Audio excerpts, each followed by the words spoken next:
are several points that I want to emphasize in relation to Indigenous peoples and climate change. One is that Indigenous peoples are disproportionately affected by the impacts of climate change, yet we have the least carbon footprint because we live in vulnerable areas, and the support we need to strengthen our resilience is not being provided. And that is a big challenge for us. Second is that we are contributing a lot to the issue of conservation and environment protection. It's our lifestyle, it's our values that is actually protecting the environment and nature. And yet these are not fully recognized and acknowledged. And while there is already an acknowledgement on our traditional knowledge, which is important, it has to be acknowledged in consistently also with our sustainable resource management systems, our self-governance, and the way that the reciprocal relations we have with nature.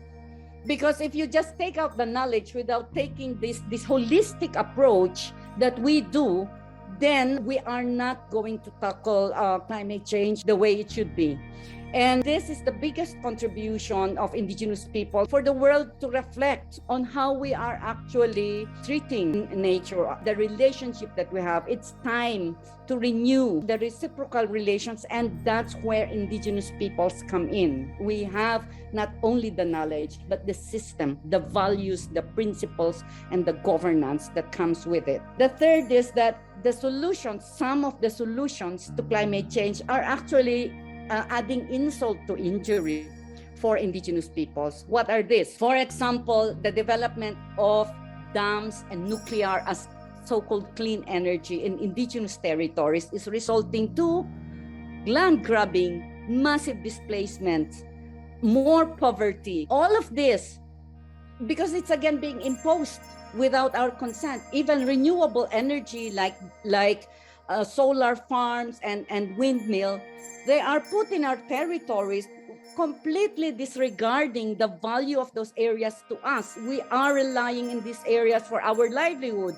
So instead of putting this in partnership so that it is equitable, it is sustainable, it's not. It's an imposition. It's being taken under business as usual, and it completely violates our rights. So that is something that we need to make sure that climate change solutions should be fully aligned to respecting Indigenous people's rights, to social equity and climate justice. Otherwise, it's like all these fossil fuel companies are just shifting their operation to some of their operation to renewable, and still making profit out of it and presenting themselves as the good people now. We are fully supporting the just transition.